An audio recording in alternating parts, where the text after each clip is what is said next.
Hello, and welcome back to Piano Tech Hub, your source for all things piano technology.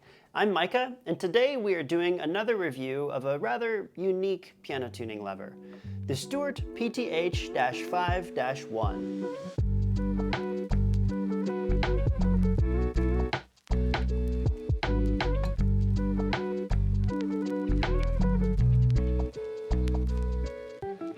I've said it before, and I'll say it again. The tuning lever is a deeply personal and subjective tool. Every body type, technique, and personal preference will affect how a lever works for each technician. That being said, I've attempted to review this lever as objectively as possible. Tuning a minimum of 6 pianos, I've used a 5-point scale and rated this lever on the following categories: comfort, control, and appearance. At the end, we'll see how it ranks against the other levers I've already reviewed on this channel.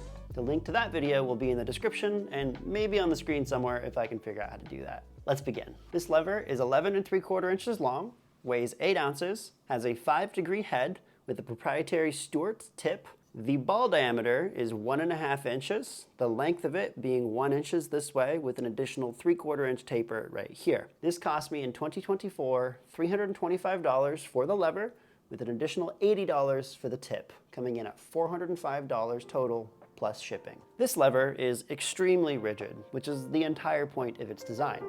The custom Stewart tip is average at best, but I feel a good connection to the pin still.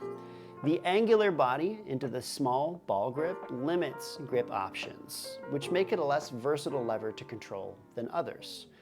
The head is way too wide and has severe clearance issues against case parts, in the bass, sometimes in the treble, and even in the tenor section up against the strut, meaning you have to carry another tuning lever with a slimmer head just to reach all the pins on a piano, which is a problem for me.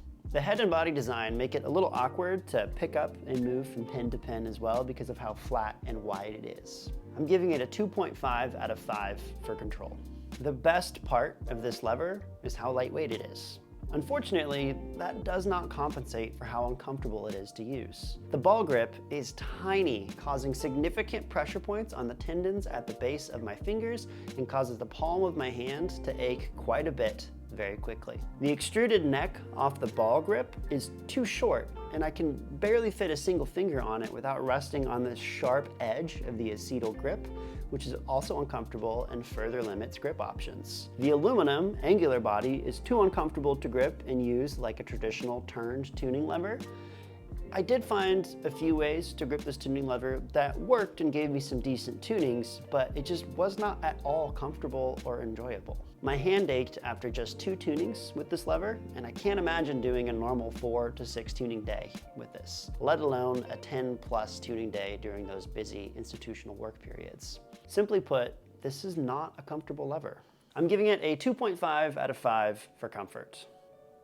I think this lever accomplishes something new with its appearance, being machined aluminum with an acetal grip and then a titanium shaft here. There's no wood on this at all. And I think it pulls that look off quite well. Its machining is crisp, the anodization of the aluminum looks nice. It's well made for what it is. It's just uninspiring to me. I want that natural wood. I want it to be visually appealing, and I want it to match the environment I'm working in with the piano.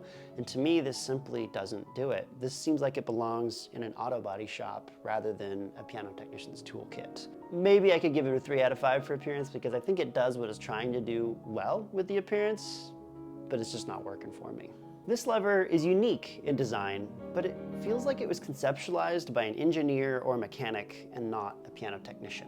Too many quality of life features are sacrificed in service of one goal: extreme rigidity. It accomplishes that, but the sum of its parts is not worth the trade-offs made. Modern carbon fiber levers have achieved similar rigidity and weight without sacrificing so much comfort and clearance in exchange. I want to see larger grip options in multiple shapes and a slimmed down head design for better clearance, though I do understand that would undermine their design philosophy with this lever. Overall, I'm giving this lever a 2.5 out of 5 total. If you're curious how that stacks up against some of the other levers I've reviewed, check out that video I mentioned. I am glad that I tried this lever as it stands apart from the others, but unfortunately, I don't think I'll be tuning with it again. It's a good thing I'm a collector. Thank you so much for watching if you're still here. This video was not sponsored or solicited in any way. I purchased this lever at full price for the sole reason of making this review. As such, do me a favor, hit like, subscribe, maybe share with your friends and colleagues if it was enjoyable or informative to you. I want to keep bringing content like this to the piano tech community, and your support will make that possible. I love you all. Go forth and tune a fish.